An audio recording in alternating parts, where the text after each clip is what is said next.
Ivan Karamazov et la folie de la foi. 2 conférences du père Molinier. Première conférence, le grand inquisiteur par Dostoïevski. Alors nous sommes le 4 septembre, 5 septembre 2001. Bon, alors je voudrais enchaîner sur ce que je vous ai dit ce midi à propos de la légende du grand inquisiteur. J'ai un effort intellectuel à faire pour retrouver mes idées, patienter le plus possible. Je vous rappelle que bon, les 2 grands mystères qui habitent Ivan Fyodorovitch, le petit nombre des élus et le mystère de la liberté. Alors, en réfléchissant à nouveau frais à ce texte qui a impressionné mon adolescence jusqu'à la conversion, ça je me rends bien compte que ça m'a conduit à la conversion, ce texte parmi d'autres, mais principalement lui et tout Dostoïevski, ça m'a vraiment conduit à la conversion. Et justement, ces jours-ci, quand je vous en parlais, je me demandais vaguement pourquoi et dans quelle mesure on peut incriminer, si j'ose dire, Dostoïevski de ma conversion plutôt que d'autres. Qu'est-ce qui pouvait bien se trouver dans ces bouquins qui m'y est amené. Et bon,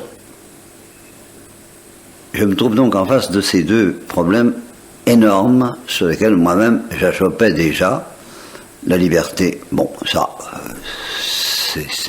je sens que c'est une chose très importante, que c'est ce qui donne, d'une certaine manière, son sel à la vie humaine. En tout cas, c'est ce qui donne son sel à nos problèmes. Il n'y aurait plus de problèmes si on n'était pas libre, évidemment. Si on parle, si on discute, si on s'interroge, si on médite, c'est parce qu'on a des décisions à prendre et que ces décisions vraiment dépendent de nous et que c'est grave. Quand un jury se réunit pour délibérer, pour savoir si telle personne est coupable ou n'est pas coupable, il y a une liberté de décision de la part de chacun des jurés qui est une énormité, c'est très grave, et c'est ce qui fait tout de même toute la densité, tout palpitant de la vie humaine, aussi bien des romans que de la vie réelle. Bon, voilà pour la liberté. Le petit nombre des élus, j'avoue que ça m'a jamais emballé, bien entendu, et que ça m'aurait plutôt dissuadé d'être chrétien, c'est évident. Et maintenant, ayant expérimenté pas mal de choses, je suis obligé de convenir que ce qui se passe dans le monde, on dit que je suis pessimiste, je ne peux pas être plus pessimiste que le Christ quand il dit le chemin est large qui mène à la perdition. Nombreux sont ceux qui s'y engagent, le chemin est étroit qui mène au salut, peu nombreux ceux qui le trouvent. Si c'est pas du pessimisme, où est-ce qu'il est bon, ce pessimisme me dissuaderait aussi facilement d'être chrétien. Donc, en ce sens-là, je comprends Ivan Karamazov de rendre son billet, surtout si on ajoute une chose dont je n'ai pas parlé ce midi, qui est la souffrance des innocents. Alors, la souffrance des innocents, ça n'arrange pas le tableau. Ça conduit davantage encore, semble-t-il, au désespoir ou au découragement. À toutes les folies de Ivan et de tous ceux qui jettent, je trouve pas mes mots, tous ceux qui abandonnent la partie, qui renoncent à y comprendre quelque chose, qui renoncent à... Au fond, qui disent comme Dimitri, Dieu n'a créé que des énigmes. Voilà. Et alors, approche de cette énigme et revient intact. En effet, ça résumait bien ce que je sentais de l'existence avant de me convertir. Dieu n'a créé que des énigmes, et si on les affronte, de trop près, on est fichu. Il n'y a pas de réponse. Voilà. Il n'y a pas de réponse. Il y en aura une au ciel, nous promet la révélation chrétienne, mais sur la terre, il n'y a pas de réponse. On peut y croire et espérer la réponse au ciel, comme dit Ivan, je baiserai, je m'inclinerai, mais pour le moment je ne l'admets pas, parce qu'en attendant, il n'y a pas de réponse. Et alors, c'est là que je l'ai déjà laissé entendre ce midi, mais j'y suis revenu à nouveau frais ce soir, c'est ça dont je voudrais vous parler.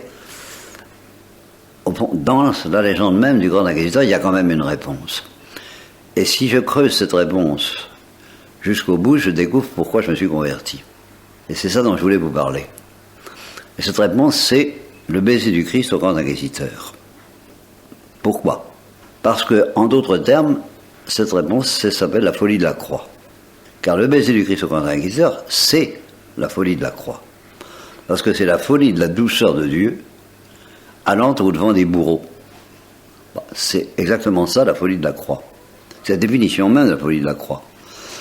Le Christ se défendant pas contre les bourreaux, et justement disant à ses apôtres, si je voulais, j'aurais qu'à demander à mon Père de faire dégringoler des légions d'anges, il aurait vite fait d'en finir, on n'avait pas besoin de combattre, mais justement je ne veux pas me défendre.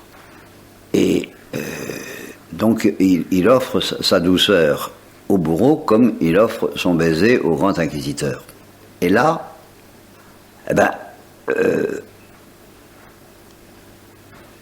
ça a exercé sur moi tout de suite une fascination. Parce que j'ai senti là-dedans quelque chose qui nous est quand même donné sur la terre. Et que j'ai retrouvé dans la vie des saints. Donc dans la vie de l'Église. Ces gens-là n'arrêtent pas d'être envoûtés, possédés, je cherche mes mots, je ne les retrouve pas, drogués, je dirais presque, oui, drogués, par cette folie de la croix. Comme par justement, c'est la seule réponse que Dieu nous offre sur la terre. Non pas c'est pas une réponse si on veut, ça répond à rien du tout, mais c'est une réalité pratique, c'est une réalité tangible, c'est quelque chose qu'on peut voir, toucher et vivre, à condition de le désirer. Il faut avoir ce que justement saint Thomas appelle l'appetitus boni repromissi, le désir du bien qui nous est promis par le Christ. Mais le bien qui nous est promis par le Christ, c'est les béatitudes. Et les béatitudes, c'est la folie de la croix. C'est exactement cette douceur de Dieu qui nous est déjà donnée sur la terre, si nous la désirons. Et ça, les saints, ils nous font une démonstration concrète, pratique, tangible, que cette douceur existe sur la terre, que cette folie existe sur la terre, et que on peut survivre, et plus que survivre, pressentir le ciel. Voilà. Pressentir le ciel. C'est pas les réponses qu'on aura au ciel, mais c'est déjà un tel pressentiment du ciel, à travers cette folie de la croix, que, on marche, voilà. On marche. On dit, oui. Voilà, j'accepte. On fait le cadeau, justement, de marcher, parce que tout à côté de notre nature continue à se révolter, à discuter, à trouver que c'est invivable, que c'est scandaleux, que c'est révoltant. Mais il y a ce côté par lequel on est fasciné. On est envoûté. On est séduit par cette douceur infinie qui ne se défend pas contre tous ces mystères accablants. Et alors, on se dit c'est vivable. Et c'est pas de l'héroïsme. C'est pas de l'héroïsme, c'est un don qui nous est fait pourvu qu'on accepte d'y croire. Et c'est comme ça que les saints en témoignent à tout instant de leur vie et de leur mort. Et le premier qui nous offre ce témoignage dans l'histoire, c'est le bon larron, justement. Et comme par hasard, justement aussi à propos du bon larron, heureusement que j'y repense, parce que j'ai bien failli oublier ce que je vais vous dire maintenant, c'est que le bon larron, d'abord le Christ lui dit ce soir même tu seras avec moi dans le paradis, ce qui prouve bien que c'est déjà un avant-goût du ciel. parce que le bon larron lui dit « Souviens-toi de moi quand tu seras dans ton royaume », il lui dit ça parce que déjà, il n'y comprend rien. Pas plus qu'Ivan Karamazov, pas plus que vous, pas plus que moi, le bon larron. Il n'y comprend rien, mais il sent le goût du ciel dans la croix de Jésus. Voilà. Et à ce moment, à cause de ça, il lui dit « Souviens-toi de moi quand tu seras dans son royaume ». Et le Christ lui dit « Ce soir même, tu seras avec moi dans le paradis ».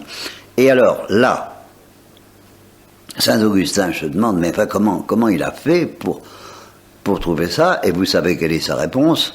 Le bon larron dit, je n'étais pas instruit de ces choses. Bon, il pourrait dire, j'en savais pas plus qu'Ivan Karamazov, j'y comprenais rien comme Ivan Karamazov, mais Jésus m'a regardé. Voilà. C'est comme si Ivan Karamazov disait ça. Comme s'il se convertissait, qu'il devenait Alyosha, en disant, mais j'étais comme ça, moi, Ivan Karamazov, voilà ce que j'étais, tout ce qu'il raconte de révolte dans son discours. Et puis, comme s'il était converti, il devient Alyosha parce que Jésus l'a regardé. Et dans son regard, j'ai tout compris. La parole de Mère Germaine aussi, n'est-ce pas? Bon, eh bien, Augustin prête cette affirmation au bon larron. Dans son regard, j'ai tout compris, c'est-à-dire la folie de la croix. Le bon larron s'est mis à comprendre la folie de la croix, et à travers la folie de la croix, le ciel. Il a pressenti le ciel. Eh bien, c'est le baiser du grand inquisiteur. Oui, c'est la même chose. Jésus l'a regardé, le grand inquisiteur, c'est ça, Jésus regarde le grand inquisiteur, et dans son regard, s'il se laissait aller, le grand inquisiteur comprendrait tout, et se convertirait immédiatement. Bon, alors, ça veut dire que ne sont vraiment chrétiens que ceux qui pressentent cette chose-là, hein? Ah, parce que l'Église, elle est faite de ces gens-là. L'Église, dans sa moelle vivante, elle est constituée de ces gens-là. Or, il faut croire qu'il n'y a pas qu'eux. Nous le savons. Malheureusement, il y a beaucoup de chrétiens qui ne sont pas possédés par la saveur. Il ne s'agit pas d'être de niveau. Ce sont des pécheurs. Le bon larron était un pécheur. Dès qu'on pressent cette folie, et je l'ai pressenti à ma façon, sans quoi je ne me serais pas converti, bon, ben, aussitôt, on se ressent qu'on n'est pas de niveau, qu'il va y avoir un ramdam fou, un travail insensé pour que tout notre être arrive petit à petit à s'harmoniser avec cette folie. Bien sûr, notre être n'est pas en harmonie avec cette folie, mais notre volonté, notre liberté a dit oui. À partir du moment où la liberté a dit oui, l'être, l'intendance suivra comme elle pourra. C'est long, c'est les purifications passives, c'est tout le bazar, c'est la voie d'enfant, c'est tout ce qu'on voudra, mais ça prend du temps. Bon, mais ça n'a pas d'importance du moment que la liberté a dit oui. Bon, je voulais vous parler de quoi là? Oui, que la plupart des chrétiens, j'en ai peur, justement, sont chrétiens sans avoir dit oui à cette folie. Et beaucoup refusent même de dire oui à cette folie de la croix. Alors, évidemment, ils constituent ipso facto un peu l'ivraie. Et à cause de l'ivraie, ben, il y a des divisions dans le monde, et l'Église catholique romaine, contre laquelle se déchaîne Dostoïevski par ailleurs, parce que lui aussi il a de l'ivraie, eh bien, l'Église catholique romaine se heurte à des... Oui, ce que je voulais vous dire aussi, c'est que... Oh, oui, je ne sais pas à propos de quoi je voulais vous dire ça, mais c'est que le bon larron ne savait pas que Jésus était Dieu. Quand il lui a dit ce soir même tu seras avec moi dans le paradis, il ne savait pas que Jésus était Dieu avec la précision des termes du concile de Chalcédoine. Il a fallu attendre le concile de Chalcédoine pour que l'Église prenne conscience avec cette précision que Jésus est vrai homme et vrai Dieu. Avant, même Saint Paul ne l'a pas précisé avec les précisions du concile de Chalcédoine. Mais c'est contenu dans la perception du grand inquisiteur de la folie de la croix. Implicitement, intuitivement, on pressent que c'est le ciel et que Jésus est venu nous apporter le ciel. Et par conséquent, on pressent qu'il est Dieu. Parce que bon, l'Église a mis 400 ans à le comprendre explicitement, mais implicitement, elle a compris tout de suite. Et les apôtres y ont cru tout de suite. Bon, je voulais vous parler, oui, que si, un peu partout dans le monde, la folie de la croix travaille les cœurs des hommes, il n'y a pas que chez les catholiques, Chez les orthodoxes aussi, la folie de la croix travaille ceux que j'appellerais les saints, même s'ils sont des pécheurs. Bon. Chez les protestants aussi, chez les musulmans aussi, chez les hindous aussi, chez les communistes aussi, chez les matérialistes aussi, chez les Chinois, comme John Woo, partout dans le monde, Dieu travaille les hommes par l'attrait, l'appel de cette liqueur qui s'appelle la folie de la croix. Et si justement il n'y avait dans l'Église catholique que des gens qui sont ivres de la folie de la croix, eh bien tous les Coptes et même les Arabes qui sont eux-mêmes saisis par la folie de la croix reconnaîtraient aussitôt la vérité de l'Église catholique et se convertiraient. Il n'y aurait qu'une seule Église, un seul corps, une seule famille visible. Seulement, justement, dans l'Église catholique romaine, il n'y a pas que il n'y a pas que cette folie de la croix qui règne, il n'y a pas que les saints. Alors, je trouve plus mes mots, quoi. Le ferment est caché et il est étouffé sous l'ivraie. Bon. De sorte que l'Église invisible existe et elle est unie par toute la terre, par-dessus toutes les divisions. C'est l'Église, la communauté, c'est la communion de tous ceux qui sont un peu ivres de la folie de la croix. Que explicitement ou implicitement ils reconnaissent le dogme, ils sont unis par cette drogue-là. Et malheureusement, des chrétiens officiels, des catholiques officiels peuvent très bien être étrangers et même ennemis de la croix, comme le dit saint Paul. Voilà. Donc ce que je veux dire, c'est si l'Église catholique romaine était délivrée de l'ivraie, complètement délivrée de l'ivraie, s'il n'y avait plus que que la folie de la croix qui règne parmi tous les membres de l'Église catholique romaine, elle attirerait à elle immédiatement tous ceux qui, inconsciemment ou consciemment, mais sans savoir ce que c'est dans l'Église romaine qui est la vraie source, eh bien ceux-là reconnaîtraient la vérité de l'Église romaine, et ainsi l'Église invisible deviendrait visible. Voilà ce que j'ai voulu dire. Est-ce que c'est clair? Voilà.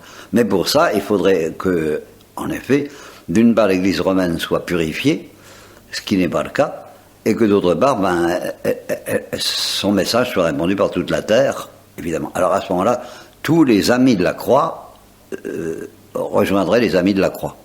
Pour le moment, les amis de la croix sont divisés entre eux matériellement, même s'ils sont unis spirituellement et secrètement. On sent très bien chez certains orthodoxes, par exemple, il y a dans le peuple russe, bon, Dominique Marie nous le disait, dans le peuple russe, il y en a qui sont indifférents à la question catholique ou pas, pourvu qu'on réponde à leurs questions, et qui sont donc prêts à basculer dans le catholicisme s'il n'y avait pas la hiérarchie qui s'y oppose, et qui, elle, évidemment, fait partie de l'ivraie, elle aussi, tout au moins en tant qu'elle s'y oppose. Voilà, c'est plus clair. Bon, si vous avez d'autres questions, oui. Mais la grâce, dans la mesure où il y a quelque chose de la grâce dans quelqu'un, il est par la grâce ami de la croix. Alors là, bien sûr, tu me poses la question, est-ce que quiconque est en état de grâce est ami de la croix? Oui. Alors, je suis obligé de dire oui, bien entendu. Mais je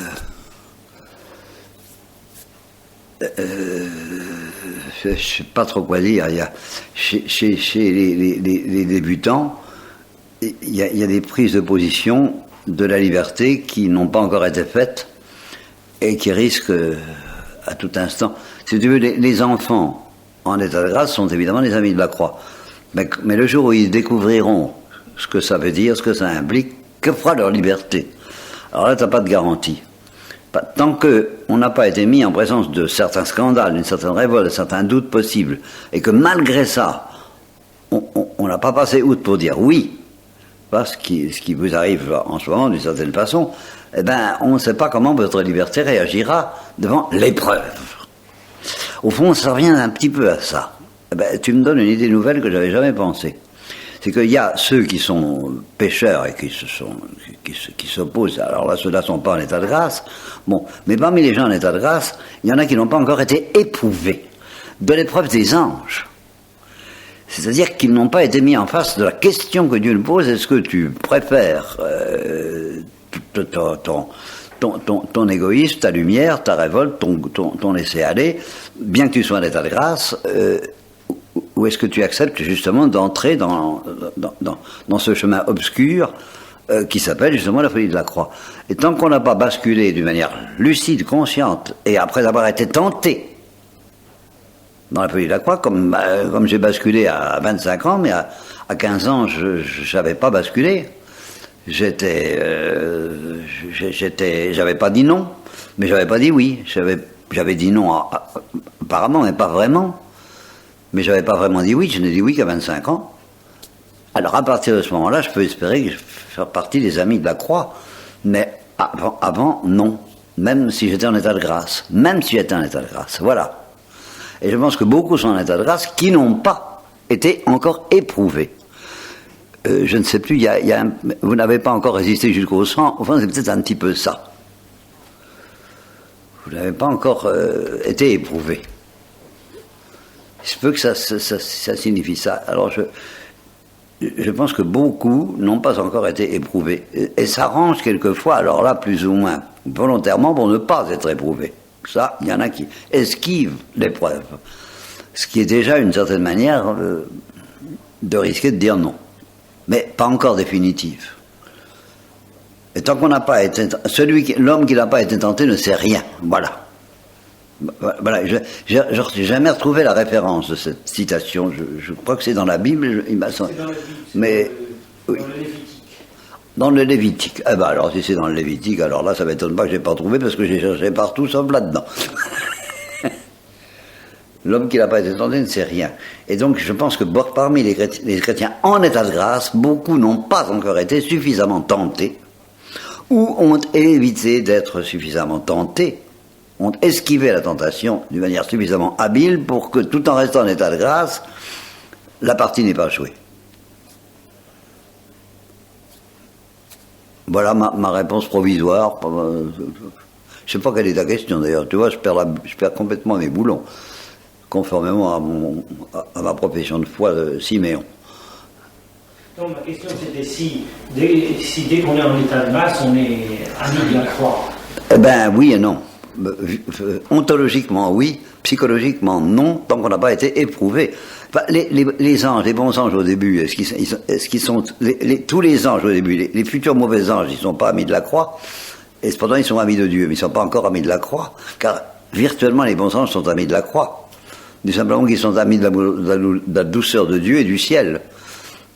Donc ils sont virtuellement amis de la croix, même si ce ne sont pas formellement, et c'est nous envie cette ultime pointe de la folie divine oui, j'ai oublié de le dire, c'est une folie divine, voilà. C'est une folie divine, on sent que c'est une folie divine et que Dieu ne nous a donné comme réponse à tous ces problèmes que Ivan agite, que il ne nous a pas donné de réponse autre, il n'a créé que des énigmes, sauf cette folie divine qui nous est offerte à travers le visage des saints, et le visage du Christ, et le visage de la Sainte Vierge. Alors le visage de la Sainte Vierge qui nous aide à comprendre que c'est la douceur de Dieu, qui nous aide à mieux comprendre la folie de la croix, à quel point c'est une folie de douceur et non pas d'héroïsme. Ça, c'est très important. Bon. Et alors, comprenant ça, alors, on dit oui, et on entre dans cette folie qui est la seule manière, la seule recette que Dieu nous a offert, c'est pour tenir le coup au milieu des contradictions, des énigmes qui peuplent l'univers et qui sont accablantes. Comment traverser ces énigmes sans devenir fou? Eh bien, en connaissant la bonne foi. Il n'est pas question de ne pas devenir fou, on le deviendra, mais la pire des folies étant justement la fausse sagesse qui veut pas se laisser bouleverser. Se laisser bouleverser par la folie de la croix, c'est la seule folie sage, équilibrante, comme Bergson l'a remarqué. que justement, cette folie-là, c'est un bon sens sur le supérieur. Voilà. S'il fallait trouver un mot pour définir ce que tu appelles un geste, et qui n'est évidemment pas un geste, mais qu'est-ce que c'est que la folie de la croix? Ça appartient à quelle catégorie de choses? Justement, je viens de les passer en revue. Je me suis dit une liqueur, une saveur, j'arrive à une chose que j'ai déjà dite à Saint-Eustache. Je dirais c'est une émotion. Finalement, ce qui nous sauve, c'est la perception, c'est une certaine émotion, à laquelle on dit oui. La folie de la croix, c'est une émotion, mais c'est une émotion divine. On sent, à travers cette émotion, on sent le ciel. Et sentant le ciel, alors là, on oublie tout le reste, on dit tant pis pour le reste. Je n'y comprends rien, j'y comprendrai rien sur la terre. Mais justement, cette émotion même me promet que je comprendrai tout au ciel, mais à condition que j'accepte d'y croire. Et en vertu de l'émotion elle-même, j'accepte d'y croire. Mais c'est une émotion. C'est l'émotion qui a saisi le bon larron quand il lui dit « Souviens-toi de moi quand tu sors du royaume », il a eu une émotion. Une émotion divine. On dit oui à cette émotion. Moi, je trouve pas d'autres mots, si tu en trouves un meilleur. Tu es d'accord, hein? Ah, bon. Toi aussi? Eh ben d'accord. Alors ce que le Christ a dit, qui est certain, c'est que quiconque accepte d'être ému de compassion humainement face à la souffrance de ses frères, ouvre son cœur à l'émotion de la folie de la croix, à l'émotion divine. Il ouvre son cœur, il la reçoit peut-être pas aussitôt, mais du simple fait qu'il ouvre son cœur à la compassion envers ses frères, il ouvre son cœur à la folie de la croix, même si elle ne lui est pas donnée dans l'instant. On est assuré qu'au moment même où il ouvre son cœur, au moins à ce moment-là, il ne résiste pas. Et quiconque, au contraire, accomplit un mouvement d'orgueil, ferme son cœur à la folie de la croix. Ça, c'est aussi absolument certain. De sorte que quelqu'un peut être tiraillé entre des moments où il ouvre son cœur par compassion et où il le ferme par orgueil. Voilà, ça. Alors, il y a deux manières d'être courageux. Il y a le courage orgueilleux qui remplace la véritable fidélité par une soi-disant vertu, etc., etc. J'ai suffisamment parlé de ça pour qu'on n'y revienne pas. Et puis il y a le courage, qui peut être très dur, de tout ce qu'il faut faire pour sauver, protéger cette émotion. Tous les choix qu'il faut faire implacables pour ne pas laisser s'éteindre cette émotion en nous. Et alors là, quelquefois, ça peut être très dur, quitter son père et sa mère, haïr son père et sa mère, parce qu'ils vont tuer cette émotion. Alors là, non. Mais ça, c'est pas de la dureté de cœur, c'est la dureté nécessaire à la fidélité. Parce qu'on veut cette émotion à tout prix. Justement, on veut la douceur et ça peut être très dur, ça peut exiger des sacrifices très durs de poursuivre cette douceur à tout prix.